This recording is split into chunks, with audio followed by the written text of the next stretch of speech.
Welcome back to another technical video. Today, we'll go through your question, go through the answers for it, and hopefully that brings you to your solution. Guys, remember to stay just a little bit crazy to get to that solution just like me. And let's get started.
I hope that's found the resolution that you're looking for and you managed to work your way through your issue.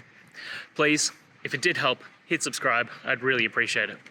And until the next technical time you need help, have a good one.